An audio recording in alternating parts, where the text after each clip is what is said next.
président de l'ONG Jury International pour la promotion des droits de l'homme, Tosiagnon Gramak, a animé ce 13 novembre 2024 une conférence de presse pour présenter le résumé du rapport d'enquête effectué par la dite ONG sur le conflit foncier à Songon-Agban-Bité. Dès l'entame, le conférencier a précisé que ce litige oppose les communautés ébriées aux communautés Atié et Baoulé. En effet, le rapport de l'enquête révèle des pratiques douteuses liées à une demande de lotissement récente. Dès lundi déjà, nous allons informer ou bien communiquer, comment dirais-je, de toutes les pièces. Nous allons informer le ministère de la Construction, le ministère de la Justice, le ministère de l'Intérieur et le président de la République de la situation. Après ça, nous allons envoyer des avocats au niveau du ministère de la Construction parce que ce n'est pas un tribunal qui règle. Donc, voilà ce qui va suivre. Bon, nous pensons que, comme ce n'est pas un débat et le faux a été détecté, il est question de régler ça. Et c'est comme ça que nous allons partir. Cette enquête menée avec une rigueur exemplaire a impliqué des spécialistes du droit, renforçant ainsi la crédibilité des conclusions précédentes. En tant qu'organisation des droits de l'homme, nous recevons effectivement des personnes qui s'estiment véritablement être lésées en des points, certainement suite à une soi-disant expropriation effectivement de parcelles de terres ou autres.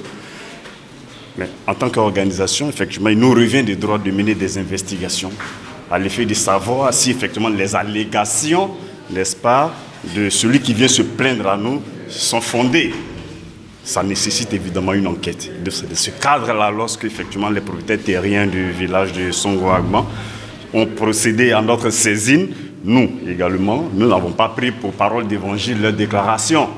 Donc il nous venait de droit, a priori, effectivement, de mener ces investigations. Ce conflit foncier a engendré une situation explosive, menaçant de dégénérer en affrontement entre communautés. Les ébriés dénoncent fermement ce qu'ils prévoient comme des ventes illégales de leurs terres ancestrales. Une pratique qu'ils jugent intolérable et attentoire à leurs droits fonciers. L'ONG est bienvenue. Je crois que moi, je ne les ai pas découverts très tôt. Sinon, il y a certaines, je ne dirais pas que j'allais faire toute la lutte, mais je sais qu'actuellement, on va faire de bonnes choses pour que désormais, que les Ivoiriens ne se m'inquiètent pas et qu'il y ait la paix partout. Parce que nous allons découvrir et nous allons voir le nœud d'un problème et le mettre devant l'administration. Les tribunaux interminables, là, je pense que ça serait de moins en moins. Face à l'urgence de la situation, le rapport de l'ONG Jury International en appelle à l'intervention immédiate des autorités compétentes pour rétablir l'équité et rechercher une solution durable à ce litige. Il souligne l'importance d'une réponse proactive de l'État, non seulement pour restaurer la justice, mais aussi pour prévenir de futurs conflits liés aux fonciers dans le village de Songon-Agban-Bité. Ce rapport d'enquête, au-delà de sa fonction d'alerte, s'inscrit comme un plaidoyer pour des réformes structurelles et la mise en place de mécanismes pérennes de gestion des conflits fonciers.